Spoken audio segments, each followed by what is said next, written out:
Love with God channel daily gospel. மத்தேயு நற்செய்தியிலிருந்து வாசகம். அதிகாரம் 6, இறைவார்த்தைகள் 7 முதல் 15 வரை. மேலும் நீங்கள் இறைவனிடம் வேண்டும்பொழுது பிற இனத்தவரைப் போல பிதற்ற வேண்டாம், மிகுதியான சொற்களை அடுக்கிக் கொண்டே போவதால் தங்கள் வேண்டுதல் கேட்கப்படும் என அவர்கள் நினைக்கிறார்கள்.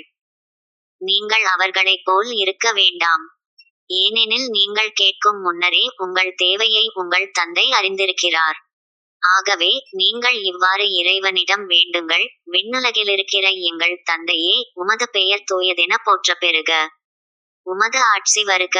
உமது திருவுளம் விண்ணுலகில் நிறைவேறுவது போல மண்ணுலகிலும் நிறைவேறுக.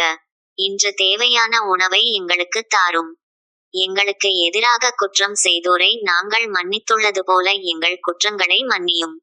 எங்களை சோதனைக்கு உட்படுத்தாதேயும், தீயோனிடமிருந்து எங்களை விடுவியும். ஆட்சியும் வல்லமையும் மாட்சியும் என்றென்றும் உமக்கே. ஆமென். மற்ற மனிதர் செய்யும் குற்றங்களை நீங்கள் மன்னிப்பீர்களானால் உங்கள் விண்ணகத் தந்தையும் உங்களை மன்னிப்பார்.